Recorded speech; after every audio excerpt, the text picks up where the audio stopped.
दोन वळूंची तुफान झुंज. कोपरगाव शहरात दहशतीचे वातावरण. कोपरगाव शहरातील खडकी भागात सोमवारी संध्याकाळी दोन वळूंमध्ये अचानक तुफान झुंज झाली. भर रस्त्यात सुरू झालेल्या झुंजीमुळे परिसरात काही काळ प्रचंड घबराट आणि दहशतीचे वातावरण निर्माण झाले होते. हे दृश्य पाहण्यासाठी बघ्यांची मोठी गर्दी जमली होती. अखेर स्थानिक तरुणांनी प्रसंगावधान राखत धैर्याने या दोन्ही बैलांना हुसकावून लावल्याने मोठा अनर्थ टळला. गेल्या अनेक दिवसांपासून कोपरगाव शहरात मोकाट जनावरांनी मोठा उच्छाद मांडला आहे.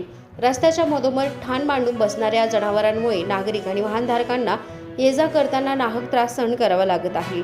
अत्यंत गंभीर बाब म्हणजे यापूर्वी मोकाट जनावरांच्या धडकेमुळे 2 जणांना आपला जीव गमवावा लागला आहे. तरीही प्रशासनाला अजून जाग आलेली नाही, अशी संतप्त प्रतिक्रिया नागरिक व्यक्त करत आहेत.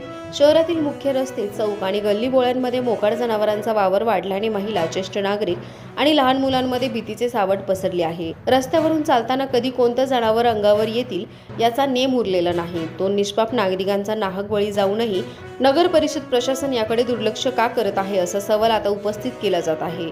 आणखी एखादी मोठी दुर्घटना घडण्यापूर्वी कोपरगाव नगर परिषद प्रशासनाने या मोकाट जनावरांचा तातडीने बंदोबस्त करावा आणि मोहीम राबवून त्यांना पकडावे, अशी तीव्र मागणी कोपरगावच्या रहिवाशांमधून केली जात आहे.